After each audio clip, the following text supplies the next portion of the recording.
Ovviamente sono notizie che scuotono, ecco, la nostra città.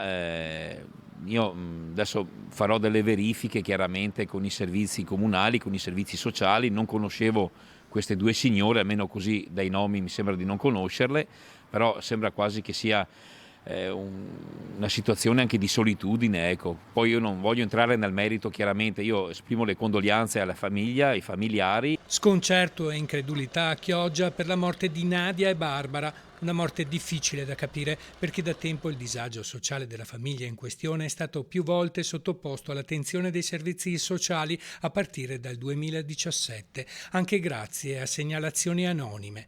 A confermarlo anche l'assessore alle politiche sociali Sandro Marangona. Madre e figlia però avevano rifiutato ogni aiuto. L'unico sostentamento era la pensione dell'anziana 89enne, visto che Barbara non lavorava da diverso tempo. Per il sindaco avvenimenti di questa portata non dovrebbero mai accadere. Io invito sempre tutti i cittadini che, qualora ci siano delle problematiche familiari, di rivolgersi comunque ai servizi sociali, perché le situazioni devono essere a conoscenza tanto più dell'amministrazione comunale, ma comunque dei servizi sociali che lavorano proprio per risolvere delle problematiche che possono diciamo, iniziare all'interno di ogni famiglia. Familiari e conoscenti, anche i vicini di casa, sono chiamati ad intervenire in situazioni di famiglie o di persone in difficoltà di cui sono a conoscenza. I servizi sociali del comune si erano anche attivati.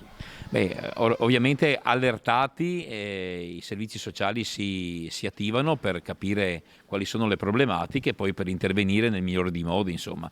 Però sembra che qualche difficoltà di dialogo tra servizi sociali e la famiglia ci sia stato, ecco. Quindi andremo a fare comunque verificare queste situazioni che sono comunque spiacevoli, ecco, che rattristano la nostra città e la nostra comunità.